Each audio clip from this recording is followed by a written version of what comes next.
Nosso irmão Felipe está incumbido hoje de trazer o segundo dia de Gênesis. Vamos orar pela vida dele, tá? Para que Deus o utilize como instrumento, gere arrependimento em nós, gere temor, nos aproxime de Deus a exposição da palavra, tá?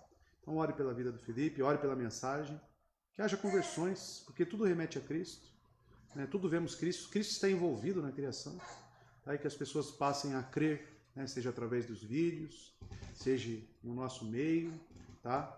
Vamos orar para que isso aconteça. Oremos. Eterno Deus, nosso Pai, neste momento queremos pedir ao Senhor que esteja aqui abençoando e conduzindo com fidelidade através da vida do Felipe a palavra de Deus. Que essa palavra, Deus, com esse chamamento, o anunciar das Escrituras, que isso, Deus, traga o crescimento para a sua igreja, traga, Senhor Deus, a edificação, traga arrependimento, temor, gratidão. Que possamos, Deus, olhar para as Escrituras, para a sua palavra e responder. Que o Senhor, Deus, salve as pessoas que não ainda conhecem o caminho da salvação, mas que através aqui, Deus, do anúncio da tua palavra, o Senhor possa também salvar os perdidos. Obrigado, Deus, pela sua igreja, obrigado pela sua palavra e pela vida do nosso irmão Felipe, que o Senhor o conduza com fidelidade, Deus. É o que te pedimos, no nome santo de Jesus. Amém. Vou pegar uma água para você. Bom dia, irmãos. Graça e paz. Hoje estou incumbido de trazer a mensagem e estou incumbido de cuidar da Catarina hoje também. Então é dupla, né? A jornada. Mas Deus nos dá graça. Hoje a Natana não veio, né, de manhã porque ela está trabalhando. Eis um pedido aí para os irmãos. Ela tem buscado outro emprego, né, horário diferente para que ela esteja de manhã aqui nos cultos de domingo. Mas enquanto isso a gente está na dispensação do próprio Deus, né? Ele sabe de todas as coisas e nós vamos seguindo. Nós estamos fazendo, procurando fazer a vontade dele, mas em suas orações sempre lembre de nós, né? Orem por nós, interceda por nós, porque nós necessitamos das orações dos irmãos. Então hoje eu estou incumbido de trazer a mensagem, o segundo dia da criação. Então abra sua Bíblia aí em Gênesis.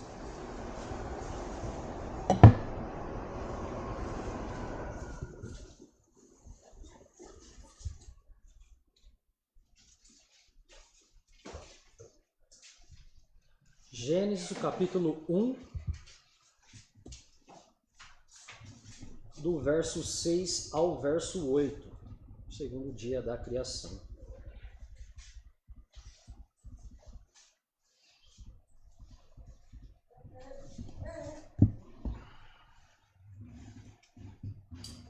Gênesis, capítulo 1, verso 6 ao verso 8. E disse Deus: haja firmamento no meio das águas, e separação entre águas e águas. Fez, pois, Deus o firmamento, e separação entre as águas debaixo do firmamento, e as águas sobre o firmamento. E assim se fez. E chamou Deus ao firmamento céus. Houve tarde e manhã o segundo dia. Amém? Esse é o texto que nós iremos trabalhar hoje, e só introduzindo novamente os irmãos ao propósito que esse livro foi escrito. Né? Moisés é o grande, acredita-se, né? Os estudiosos, que é o grande responsável por compor, por escrever esse livro e todo o Pentateuco. Mas, como eu já havia falado outras vezes que eu preguei, todo escritor tem um propósito com os seus escritos. Todo escritor ele tem um objetivo em escrever algo. Seja nos nossos dias uma publicação no Facebook, no WhatsApp, sempre temos um objetivo, um propósito a escrever algo. E Moisés não é diferente. Ele tem um propósito a escrever esse livro, Gênesis. E acredita-se que, principalmente, que Gênesis é escrito para o povo escolhido de Deus, ou o povo israelita, para responder às possíveis perguntas que eles poderiam fazer. Ora, mas quem é esse Deus que nos escolheu? Quem é esse Deus que nos elegeu? De onde nós viemos? Quem são os nossos pais? Quem são os nossos avós? Qual a nossa árvore genealógica? Então Moisés escreve principalmente esse livro aqui com o intuito de talvez responder às possíveis perguntas que surgiriam durante a vida e o ano que se passasse na vida dos hebreus, dos judeus ali. Então esse é o principal propósito, de responder talvez essas perguntas. Mas aí a gente sempre vai para o texto com o objetivo de querer responder as nossas perguntas. E eis o grande erro que nós cometemos. Nós sempre temos que entender o propósito principal do autor. Porque se nós vamos a Gênesis procurando responder principalmente perguntas científicas, nós não conseguiremos obter essas respostas. Porque esse não é o objetivo de Moisés. Moisés não é um cientista. Moisés é um homem escolhido para transmitir a vontade de Deus ao povo. E não de trazer artigos ou formas científicas para responder, o mundo foi criado assim e essas são as leis científicas. Não, não é esse o propósito de Moisés. Ele simplesmente quer mostrar quem é esse Deus que elegeu esse povo. E ele nem sequer tem a preocupação de mostrar de onde esse Deus veio. Ele simplesmente, logo no início, ele diz que Deus criou todas as coisas. No princípio, Deus criou os céus e a terra. Ele não quer provar que esse Deus existe, de onde veio, quem o criou. Não, esse não é o propósito dele. Aliás, ali já está descrito que ninguém criou a Deus. Ele é o Criador de tudo. Ele é o Criador de todas as coisas, sustentador de tudo, de todos. Então Gênesis não tem o objetivo de tentar provar a existência de Deus, porque ali já está a prova. E disse Deus, ou seja, ali Deus já existia. Ali o próprio Cristo também estava intrínseco ali no início da criação. Então o propósito de Moisés não é responder perguntas científicas, mas apenas responder da onde é ou quem é esse Deus que escolheu o povo. E ele começa a mostrar que esse Deus é criador de todas as coisas. Porque se vocês se lembrarem de onde vem Abraão, ele vem de um povo pagão, que acreditavam que as forças da natureza eram próprios deuses. O sol, a lua, o mar. Mas Moisés vem e mostra para eles, o Deus que escolheu vocês, ele criou todas as coisas. Com o poder da sua palavra, ele criou o sol, ele criou a lua, ele criou o mar, ele fez separações. Esse Deus que escolheu vocês, que elegeu vocês, ele é superior a tudo e a todos. Esqueçam aquilo que vocês aprenderam.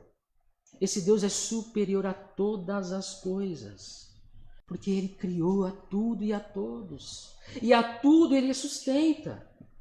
Esse é o objetivo de Moisés em compor esse livro. Mas ao mesmo tempo que esse Deus é um Deus transcendente, é um Deus imanente, porque ele quer um relacionamento com o homem, por isso que ele cria o homem. E se nós vermos mais para frente, o próprio Deus tendo um relacionamento ali na virada do dia, ele se encontrava com o homem, ou seja, é um Deus que é transcendente, que é criador, que é superior a todos e a todas as coisas, mas é um Deus que quer se relacionar com os seus. O que na mente do hebreu não fazia sentido, porque um Deus para o povo pagão era um Deus transcendente que ficava somente na sua estadia e não queria relacionamento com os seres humanos, porque o humano, a matéria é má, a matéria é pecaminosa. Mas Moisés está aqui estabelecendo que esse Deus é criador de todas as coisas e tudo que ele criou é bom, e esse Deus ele quer um relacionamento com os seus. E isso nós vemos quando Jacó, ele tem a visão. Não sei se vocês se lembram, mais para frente em Gênesis, quando Jacó está em futuro Betel, quando ele tem a visão do próprio Deus, a visão que ele tem ali, segundo estudiosos, é chamado de zigurate. O que é isso, zigurate? É uma espécie de pirâmide, onde havia escadarias e os reis subiu essas escadarias para ter um relacionamento com os deuses. Ali eles ofereciam sacrifícios, ali eles conversavam com esses deuses, eram possíveis deuses. Claro que à luz do Novo Testamento nós entendemos que não eram deuses. Mas era o homem indo até esses deuses. Mas o que Gênesis traz é que Deus vem até o homem. Então essa visão do zigurate é o próprio rei, os reis, os homens importantes, os governadores, subindo para ter um relacionamento com esses deuses. Só que na visão de Jacó, o que ele vê? Deus descendo até ele. Ou seja, esse Deus é transcendente, é criador de todas as coisas, mas é um Deus que quer se relacionar com o seu filho, com os seus filhos, com as suas criaturas. Então ele desce, essa é a visão de Jacó. Então ele está descendo ao encontro de Jacó. É o Deus que vai atrás do homem. E essa é a ideia do Novo Testamento. O Novo Testamento tem estabelecido que Deus vai até o homem e não é o homem que vai até Deus, porque o homem não tem capacidade de buscar a Deus. Não é isso que Paulo vai falar? Não há quem queira Deus, não há quem o busque. É o próprio Deus e não o encontro dos seres humanos. Porque quem necessita de salvação, igual nós vimos na EBD, somos nós. Quem precisa de ajuda somos nós. E segundo a carta aos Efésios, nós estamos mortos em pecados e delitos. Então esse Deus vem ao encontro dos seus. E essa é a ideia ao longo das Escrituras, é Deus sempre vindo atrás do homem. Não é um Deus necessitado de relacionamento. Não entendam isso porque ele é completo em si mesmo, mas é um Deus que quer se relacionar, com o objetivo de ele ser glorificado. Então essa é a ideia principal de toda a Escritura. É o Deus querendo se relacionar. Então Moisés está estabelecendo, esse Deus que fez aliança conosco. Lembra lá em Êxodo, no capítulo 19, o próprio Deus estabelecendo a sua aliança com o povo. Então é exatamente isso que Moisés está querendo trazer. Olha, esse Deus que é transcendente, ele faz aliança conosco. Ele quer um relacionamento conosco. Mas ele é onipotente, ele é soberano, ele criou todas as coisas. Ele não é como esses deuses que não quer relacionamento com os homens. Não, ele é um Deus que criou todas as coisas, mas quer um relacionamento com os seres humanos. Então essa é a ideia principal. E ao ler isso, e ao ler esse livro, nós precisamos ter essa concepção em mente. É Deus, um Deus transcendente, um Deus poderoso, mas que quer se relacionar, que estabelece alianças. Né? Nós somos de uma teologia pactual, um Deus que faz aliança com o seu povo, com a sua igreja, com os seus eleitos. Ao longo das Escrituras, irmãos, nós vemos Deus se relacionando desta forma com os seus eleitos.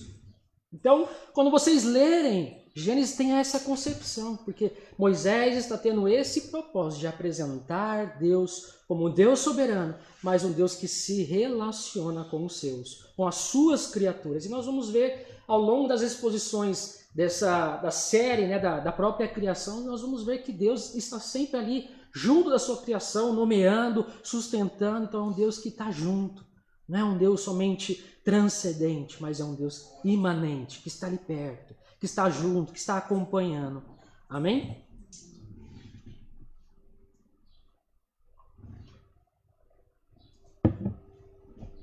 E com isso, irmãos, constantemente somos levados a pensar se realmente tudo que seguimos ou tudo que está seguindo no mundo segue um rumo, tem um propósito. Esse é o grande problema nos nossos dias. Será que tudo está seguindo um propósito?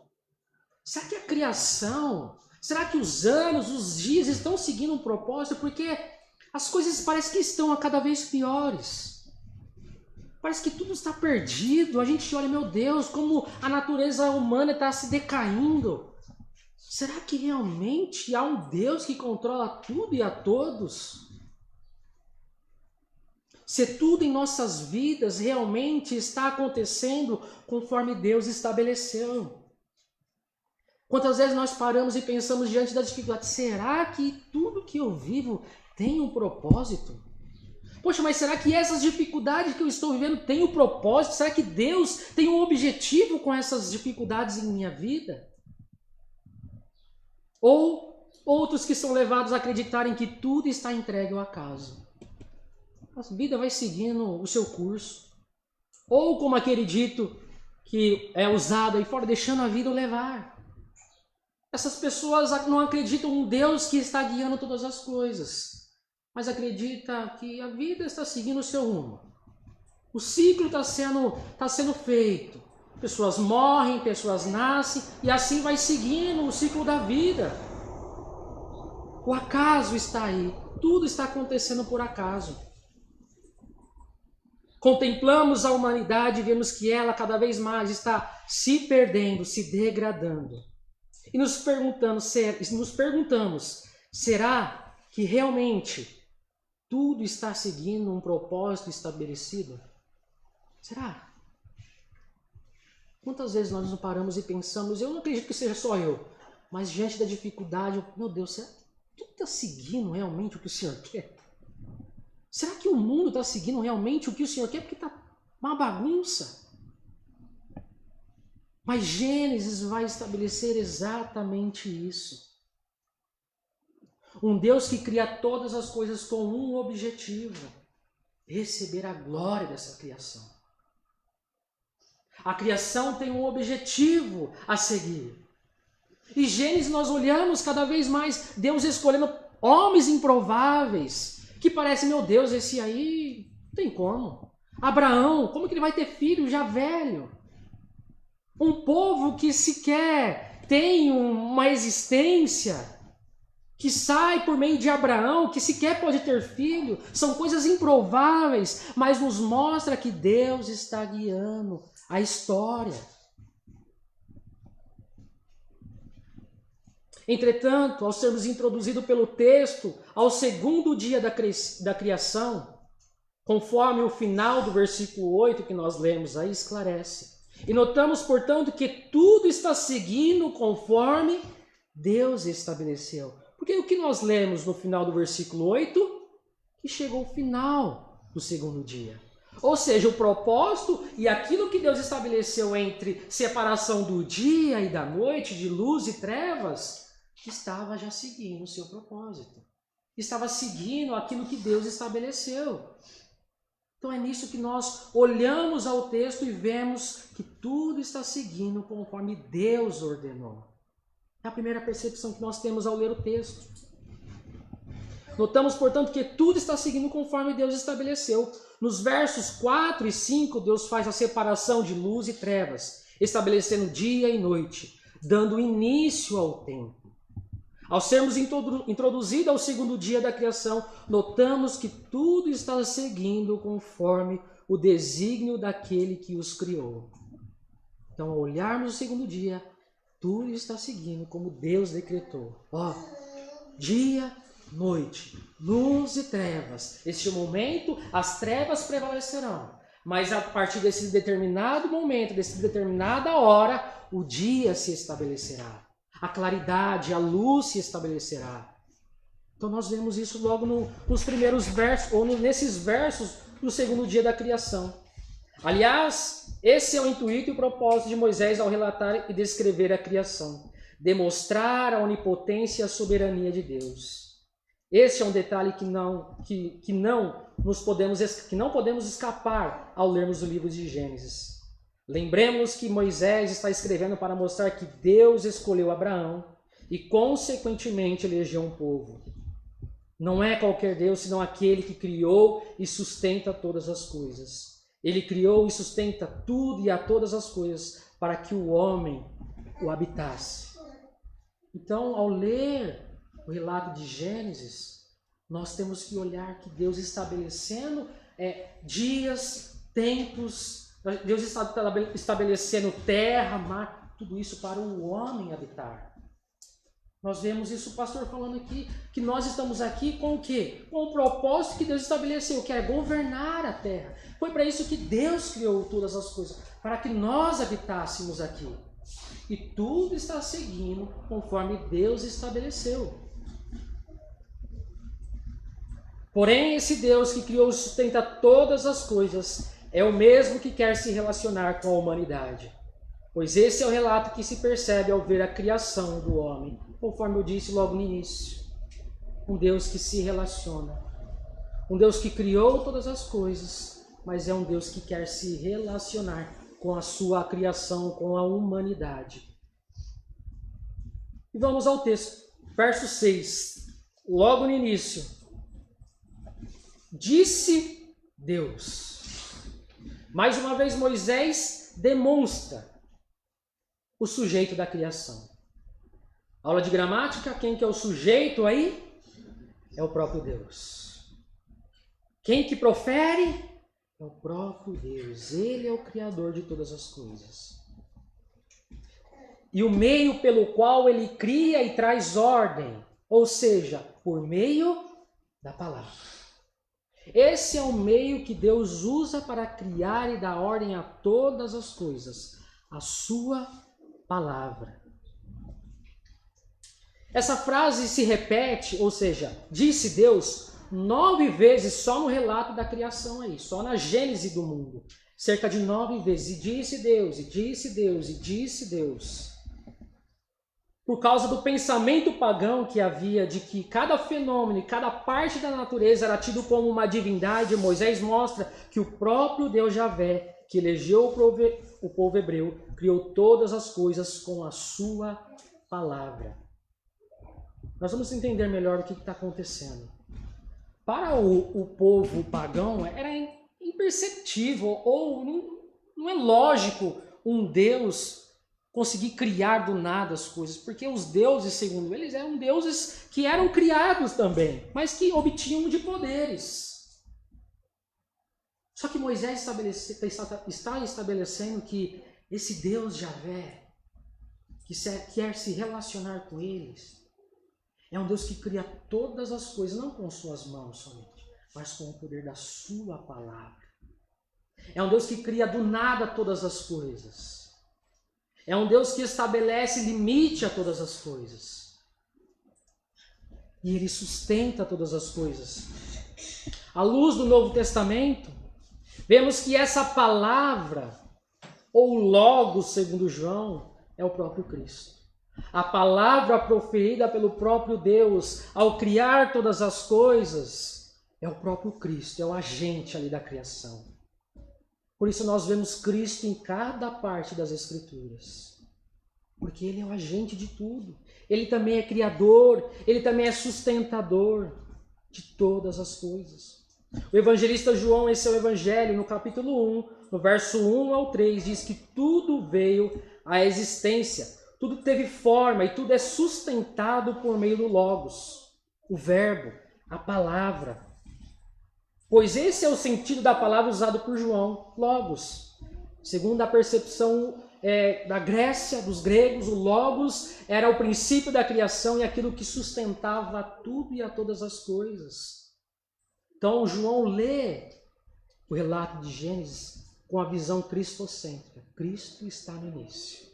Ele é a palavra proferida ali.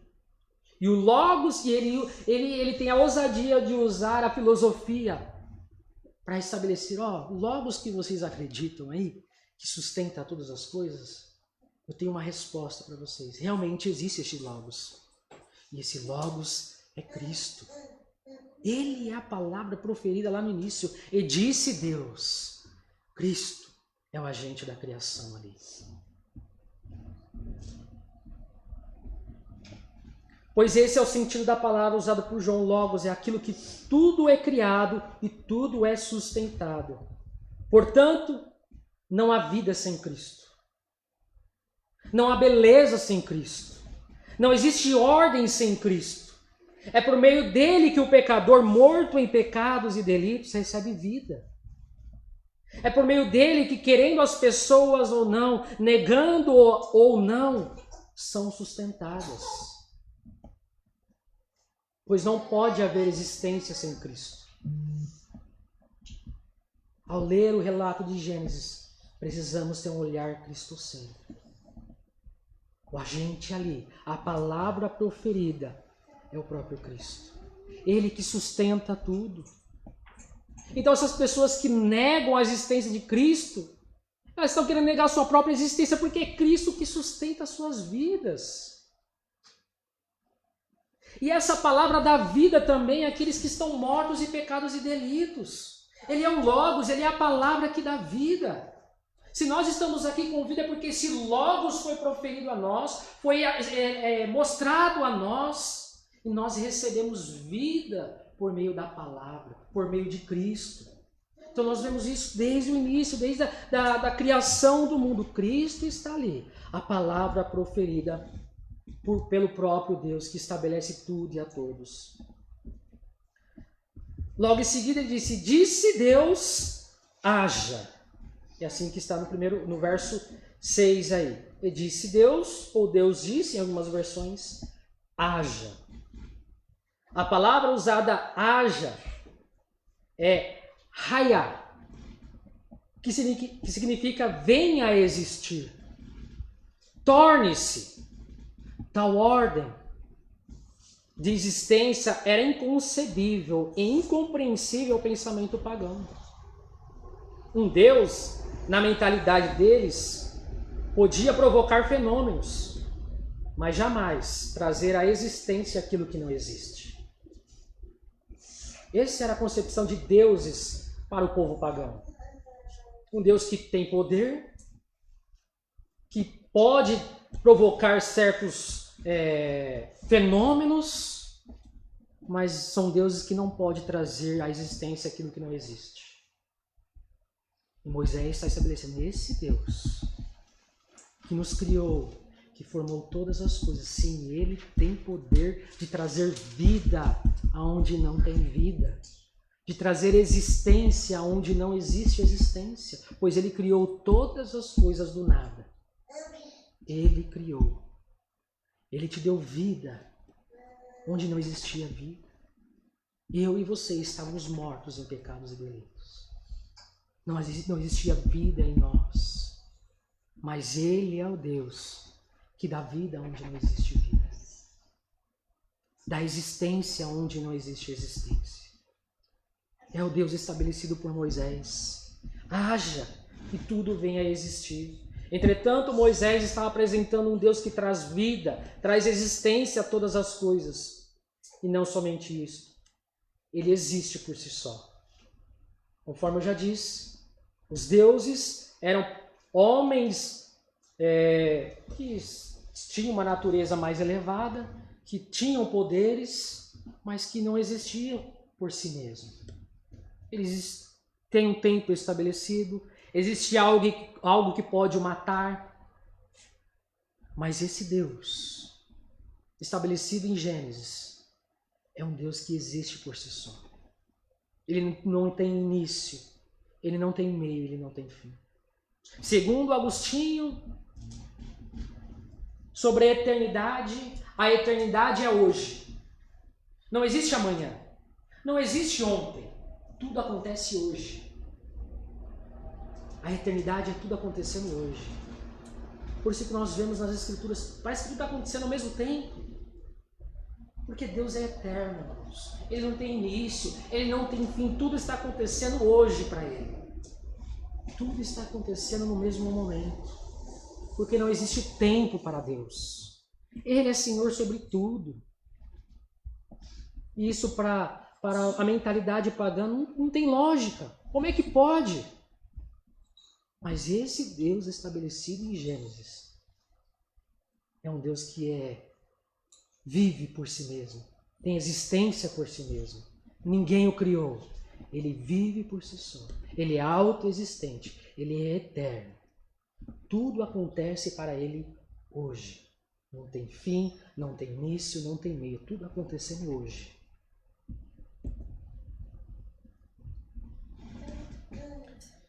Entretanto, Moisés apresenta um Deus que traz vida, traz existência a todas as coisas. E não somente isso, ele existe por si só. Ninguém o criou. Ele existe por si mesmo.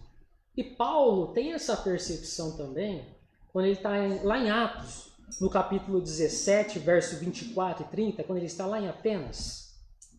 Não sei se os irmãos se lembram do que acontece ali, mas Paulo chega em Atenas ali e vê vários deuses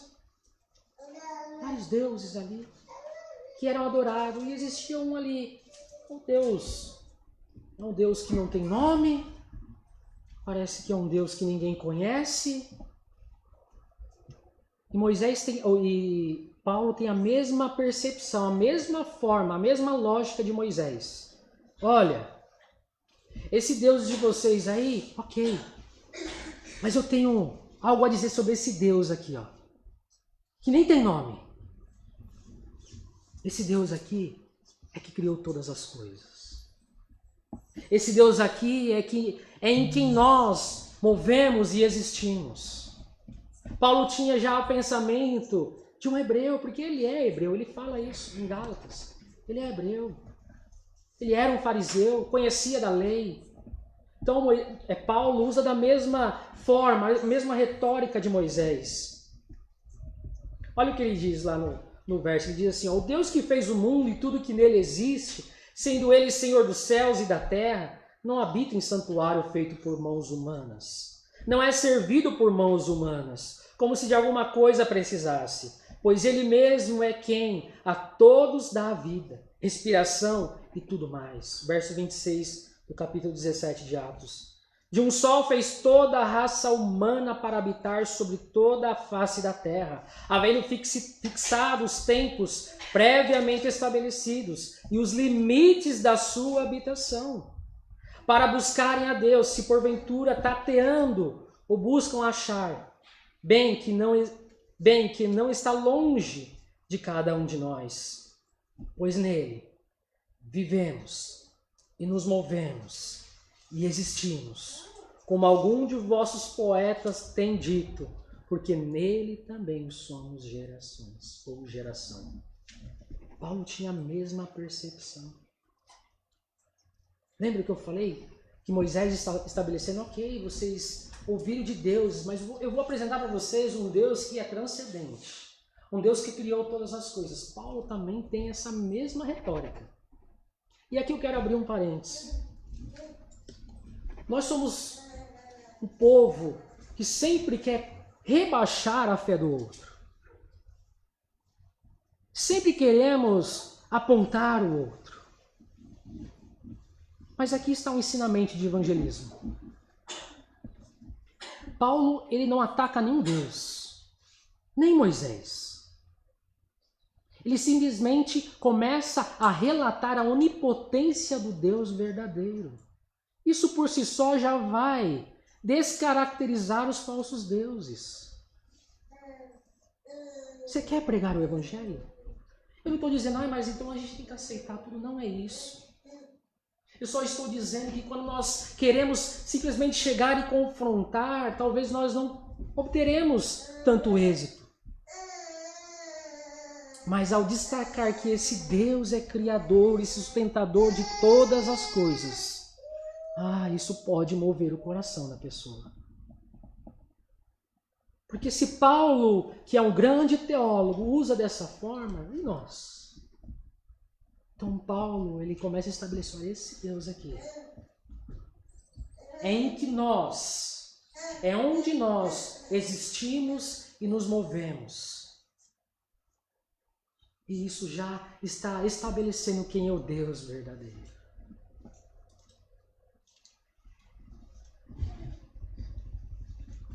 Seguindo o mesmo verso 6, e eu vou ler junto com o verso 7, porque um vai complementar o outro, um vai explicar o outro.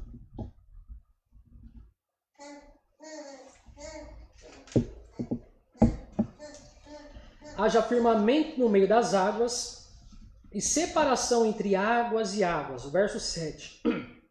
Fez, pois, Deus o firmamento e separação entre as águas debaixo do firmamento e as águas sobre o firmamento. Então o verso 6, ele dá meio que um panorama do que aconteceu. Deus, ele fez divisão de águas e águas. No verso 7 ele vai explicar, como que aconteceu isso. Então Deus, ele criou o firmamento para trazer essa divisão entre águas e águas. Segundo o comentário de Wisber, ele explica, as águas eram uma espécie de manto de vapor que cobria a massa da criação. Então, calma aí, o que está acontecendo aqui? Como que ele estabelece uma divisão entre águas e águas? O que está acontecendo aqui?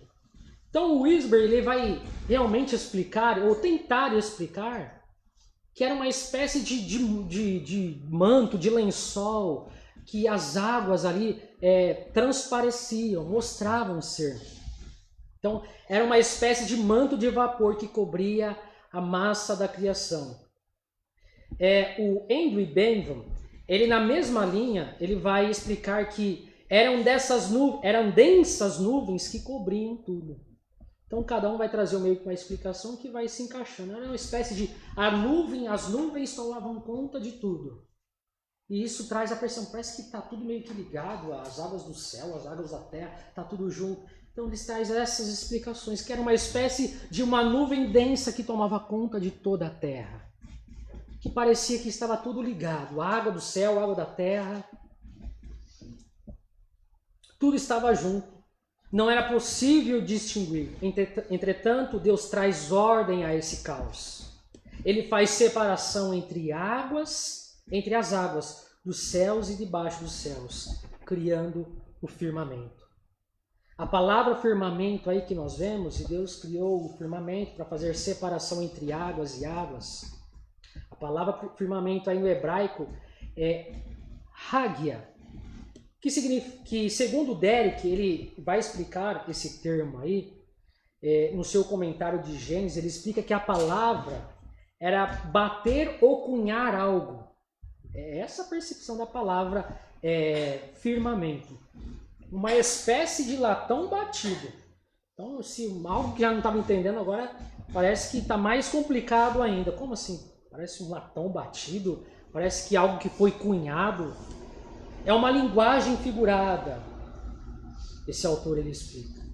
Era uma espécie de linguagem figurada para dizer que é uma abóboda celeste. Ou seja, uma linguagem mais compreensível. É aquilo que nós olhamos de baixo para cima. Toda essa explicação é para mostrar que a forma que nós aqui na Terra olhamos para o céu, o firmamento, parece um latão, segundo a explicação da palavra. Por quê? Porque é algo que não tem início e fim. Você olha e fala assim, nossa, mas parece que não tem início e fim, não tem nada que corte no meio, não tem nada. Ele não tem início, não tem fim, é uma coisa só. É essa percepção do autor ao olhar para o céu. Uma espécie de latão, segundo a explicação da palavra. Entretanto, o que o autor está mostrando é que tudo obedece à ordem dada por Deus, e assim se fez. E eu volto a dizer aquilo que eu falei nisso. A ideia de Moisés não é trazer explicações científicas. Tudo isso, essas explicações aqui são objeções. Talvez seja isso, talvez essa palavra signifique isso. Mas a ideia de Moisés não é trazer explicações científicas de como era o céu. Ele simplesmente quer estabelecer, e Deus disse, e tudo veio a existir. E Deus disse, separe as águas das águas, e as águas se separaram. Haja firmamento, ou haja os céus, porque firmamento, a tradução é céus, e houve.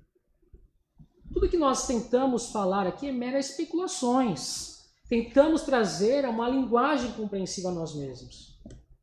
Mas a ideia de Moisés não era essa. Era simplesmente mostrar, e Deus disse, e tudo veio a existir. Havia águas, tudo junto, mas Deus trouxe separação entre essas águas. Essa é a principal percepção que nós temos que ler o texto. Se nós tentarmos buscar regras científicas, nós vamos acabar criando certas heresias, porque não é o propósito do autor estabelecer explicações a esses fenômenos. É notório que a criação obedece à ordem dada por Deus. Mas nós, feitos à sua imagem e semelhança, insistimos em lhe desobedecer. Percebe que Moisés está estabelecendo, Deus deu ordem, haja firmamento, haja separação, e houve. A natureza ouviu a palavra de Deus ali proferida. E nós, criados à sua imagem e semelhança, ao ouvir a palavra de Deus proferida, sequer damos a mínima. Ao ouvir o Logos sendo explanado, sequer damos a mínima.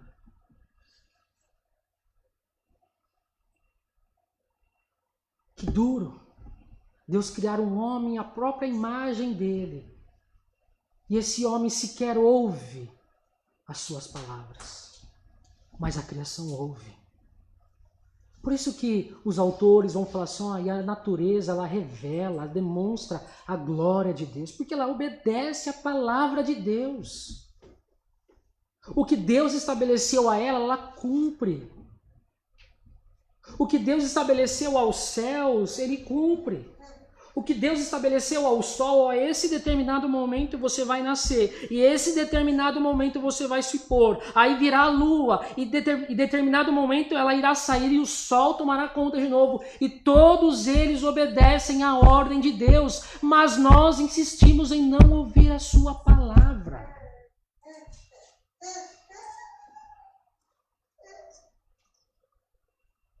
E nós fomos criados à imagem dele, com raciocínio, com lógica. Somos os únicos seres que têm essa capacidade de pensar, de lógica. Mas esses homens, nós homens, parecemos piores do que os seres que não têm lógica, que não têm pensamento, porque não ouvimos a ordem estabelecida por Deus em sua palavra. Não ouvimos.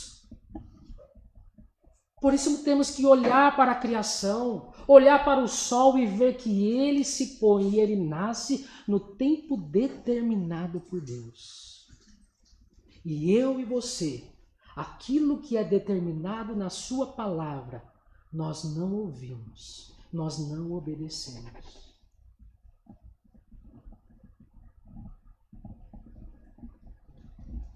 É notório que a criação obedece à ordem dada por Deus.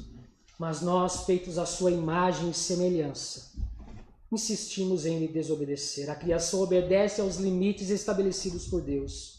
Porém, o homem tenta viver fora dos limites estabelecidos em sua palavra. A natureza depende totalmente do Criador. A sua existência é totalmente dependida do Criador. Mas o homem, porém, quer negar a existência de um Criador.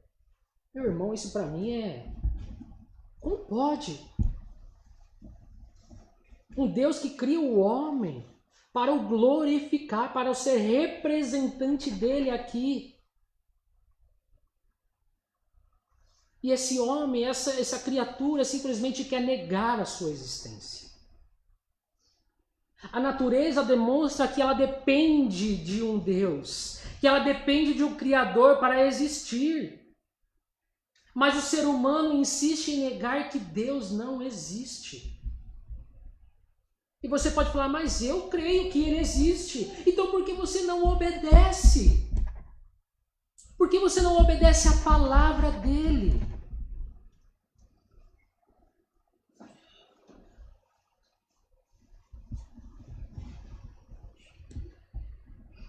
Porém, o homem tenta viver fora dos limites estabelecidos pela sua palavra, pelas Escrituras. O homem, porém, nega a existência de um Criador. Ele quer viver por si só. Irmãos, mais um parênteses eu quero abrir.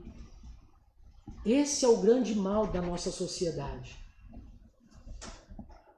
Sabe por que nós vivemos uma crise existencial? Os psicólogos dizem que o século XXI é vivido de uma crise existencial, ou seja, nós não sabemos por que existimos. Nós não sabemos de onde nós viemos, nem para onde nós vamos. E isso tem resultado em crise existencial, em até mesmo depressão. Sabe por quê? Porque não entendemos o nosso propósito aqui na Terra. O nosso propósito como seres humanos, feitos à imagem e semelhança de Deus. Isso tem trazido crise existencial aos seres humanos. Nunca se viu uma geração mais infeliz como a nossa. Temos tudo, mas não temos nada. Comemos do melhor, nos vestimos do melhor, temos o melhor carro, a melhor casa, mas ainda assim somos infelizes. Sabe por quê, irmãos? Porque não entendemos o nosso propósito de existência. Olhe para a criação. Ela irá demonstrar o propósito da existência. Ela glorifica a Deus com a sua obediência. Obedeça a palavra estabelecida por Deus. Não queira viver por si só. Nós dependemos de um Criador, assim como a natureza demonstra, que necessita de um Deus que sustenta todas as coisas. Verso 9. Verso 8. Perdão. Deixa eu só levantar aqui. Verso 8. E chamou Deus ao firmamento céus. Deus dá nome a esse firmamento. Céus. Como um Criador que tem prazer e satisfação com a sua criação, Ele a nomeia. Como alguém que cria alguma coisa, e ele tem prazer nessa criação, normalmente ele nomeia essa criação, algo que ele criou. Por exemplo, temos móveis aqui. O homem criou uma cadeira, deu forma a uma cadeira. Ele falou, isso aqui deve se chamar cadeira. Porque ele olhou e viu, não, isso aqui é útil. Isso aqui é útil, então ele nomeia. Agora, algo que nós não temos a mínima significância, o que para nós não importa nada, para nós jogamos de lado e nem sequer se lembramos. Mas Deus aqui, Ele estabelece e dá nome à sua criação. Esse firmamento aqui se chamará céus. E Ele chama cada um da sua criação pelo nome, mostrando a importância que Ele dá pela criação, por aquilo que Ele criou. Como o salmista, no Salmo 147, verso 4 e verso 5, ele ratifica, ele diz assim, Ele conta o número das estrelas, chamando-as todas pelo seu nome. Grande é o Senhor nosso e muito poderoso. O seu entendimento não se pode medir. É um Deus preocupado com a sua criação.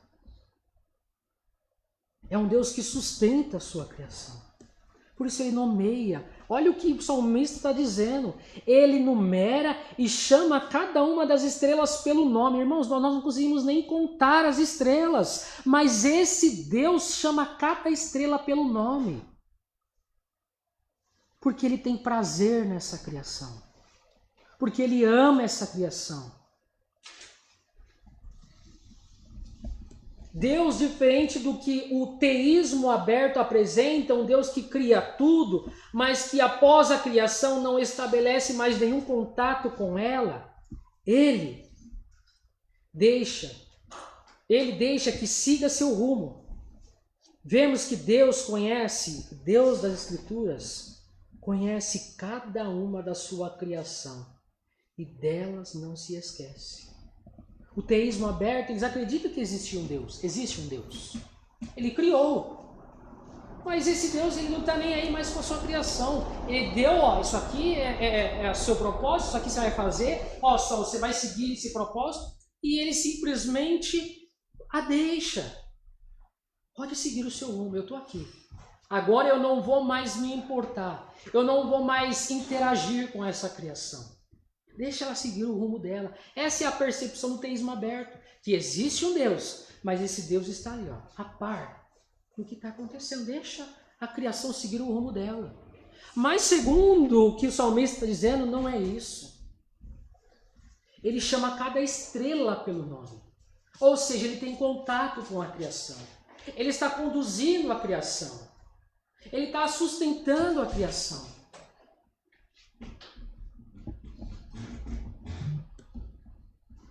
Ele não estabelece mais nenhum contato com ela.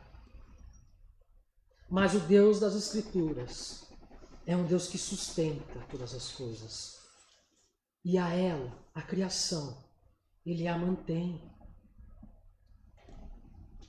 E nós, aqui uma aplicação para nós.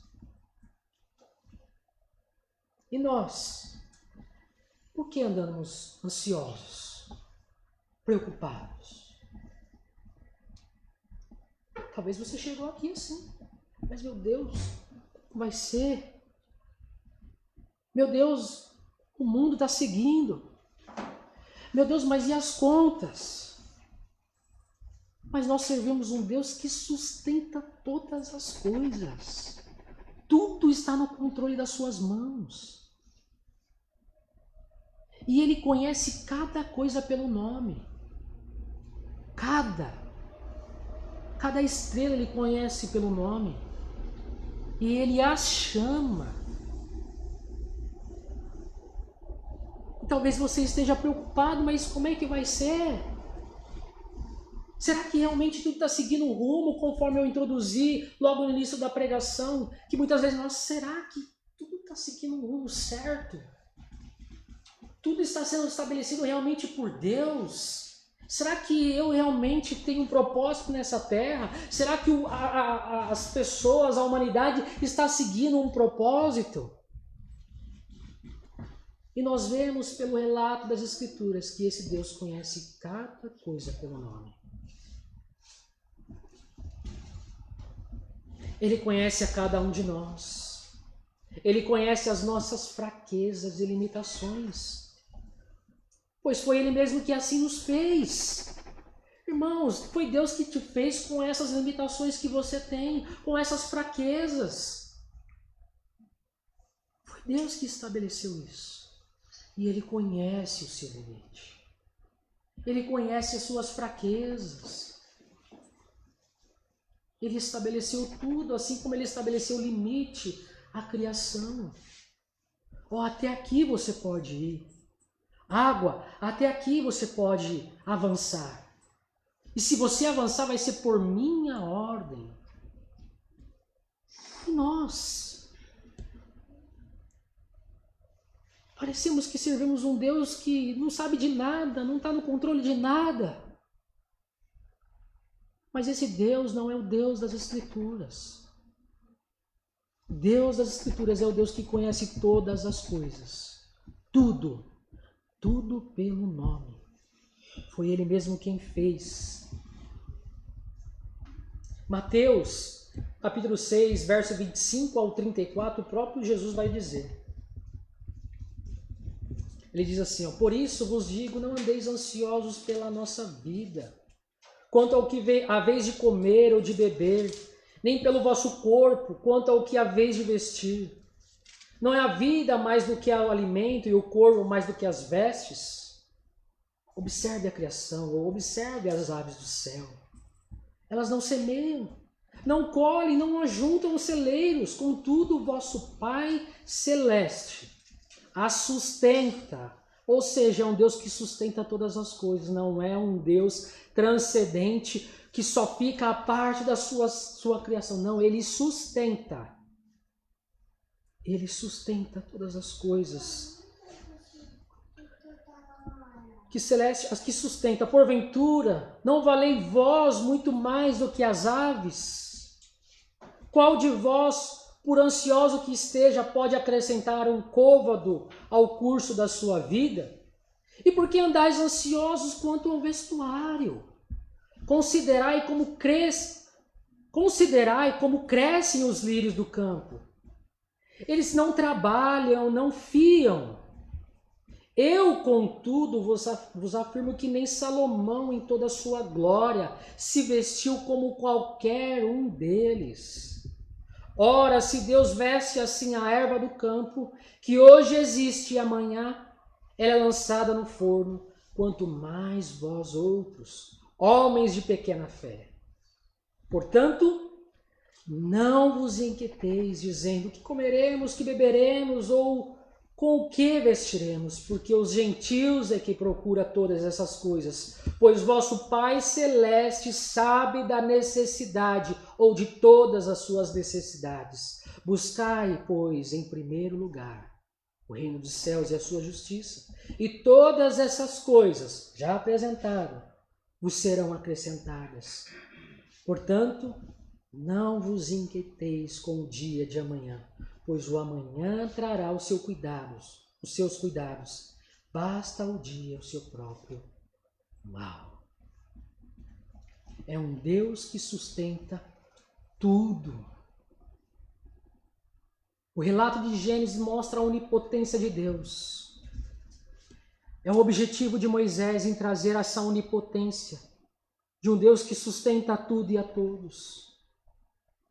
E a aplicação para nós é confiarmos nesse Deus. Confiarmos que amanhã Deus cuidará de nós. Que Deus nos sustentará assim como Ele sustenta as aves. Você já viu uma ave trabalhando? Ela não trabalha. Ela simplesmente vai lá e pega o fruto. Mas quem dá? O próprio Deus. E Jesus vai estabelecer, quanto mais vocês. Ele conhece vocês. Foi Ele quem os criou. Então não andemos ansiosos, irmãos. Finalzinho do verso 8 aí. Houve tarde e manhã o segundo dia. Vemos aqui mais um dia cumprindo aquilo que Deus estabeleceu. Tudo está seguindo conforme os decretos dele. Aquilo que ele estabeleceu. Moisés não somente apresenta o Deus criador de todas as coisas, mas que a criação obedece às ordens designadas, ao propósito estabelecido por ele mesmo. Moisés, ele está apresentando a esse Deus, ele criou todas as coisas, ele sustenta todas as coisas, mas essa criação obedece àquilo que ele ordenou. Essa criação dá ouvido ao que ele fala. E a exortação para nós é que se nós realmente somos feitos à imagem dele, se nós realmente dizemos que nós somos filhos, já à luz do Novo Testamento, nós temos que dar ouvido à sua palavra, aos seus mandamentos. Pois toda a criação de Deus ouve a sua palavra. Moisés está mostrando isso. A criação dá ouvido a esse próprio Deus, ao seu Criador.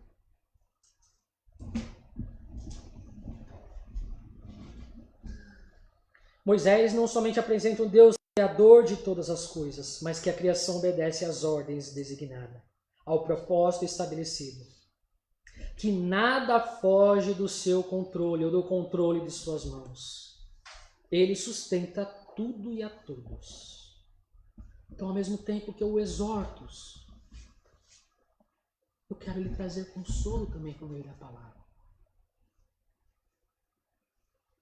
Esse Deus irá e continuará te sustentando. Assim como Ele sustenta toda a criação. Nós somos feitos à imagem dele.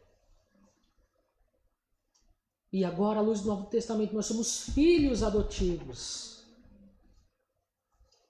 Por meio de Cristo. Com o propósito de glorificar a Deus.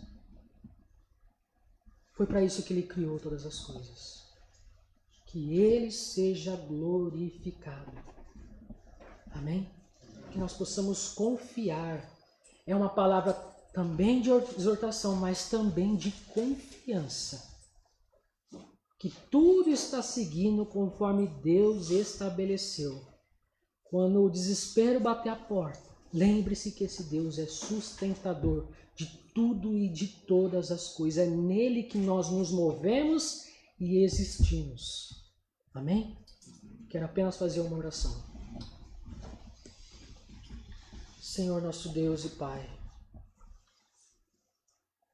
Ó Senhor, quantas vezes nós nos pegamos duvidando da paternidade do Senhor. Quantas vezes nós nos pegamos ansiosos e preocupados, ó Senhor. Mas isso se dá porque nós não damos ouvidos à Tua palavra. Nós não cremos na Tua palavra. Senhor, que por meio do Teu Espírito Santo, essa palavra possa ser aplicada em nosso coração, possa germinar, possa trazer frutos, ó Pai. Que nós possamos confiar e obedecer às ordens estabelecidas pela Tua palavra, Deus.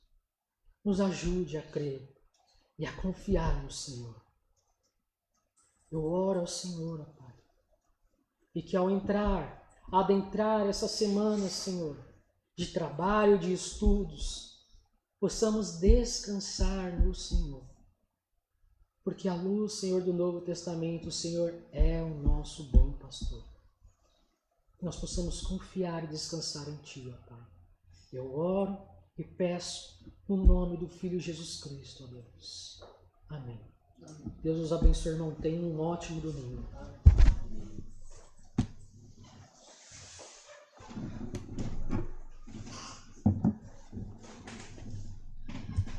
Glórias a Deus, irmãos. Realmente o relato de Gênesis nos ensina, né? O quarto mandamento é justamente baseado na criação. Porque ele trabalhou em 6 e descansou. Então nós devemos olhar que Deus fez. Deus já tinha o projeto todo feito em sua mente. Mas ele respeitou. Todos os dias ele fala, houve tarde, houve manhã. Ou seja, passou-se o tempo determinado para cada ponto da criação. E nós queremos viver o amanhã. Nós queremos viver o mês inteiro, o ano inteiro, a vida inteira em um dia. Não, cada dia o seu mal. Né? Houve o dia para fazer a luz, houve o dia para fazer o firmamento, essa cúpula, e vai ter um dia determinado para cada coisa. E assim nós temos que viver. Reclamamos do nosso nível de santidade, reclamamos de tudo que Deus está fazendo na nossa vida, de quanto dinheiro que a gente tem na conta. Cada dia o seu mal. Nós temos aquilo que é necessário para nós. E Deus está trabalhando, Deus está sustentando. Isso é viver os decretos, irmãos. Viver ansioso não é viver os decretos. Viver ansioso é viver ateísmo. É falar que Deus não está no controle. Então nós temos que colocar os nossos sentimentos, colocar toda a nossa perspectiva no controle e na soberania de Deus. E assim nós viveremos como o relato de Gênesis. A aplicação de Gênesis ela é muito prática, irmãos, para nós. Porque tudo vai refletir. E como o Felipe disse, tudo precede do quê? Da ordem, da palavra. E disse, e ouve. E nós temos aqui as ordenanças. Da mesma forma, Deus diz, buscai a paz para com todos e a santificação. Nós temos diversas ordenanças. Não deixemos de congregar. Nós temos diversas ordenanças, mas o homem, por estar em caos, em desordem, não consegue se submeter. Então, por que nós não obedecemos? Porque estamos em caos. Precisamos deste efeito de organizar a nossa vida. Pedir a Deus um coração submisso cada vez mais, que o Espírito trabalhe em nós para que possamos obedecer. Que Deus abençoe os irmãos, que Deus abençoe nosso irmão Felipe. Obrigado pela palavra. E vamos continuar, né, nesse dia do Senhor, pensando nas coisas do alto, né, em comunhão. Junte-se com a sua família, medite sobre essa palavra da manhã. Converse em casa sobre isso que foi dito, tá?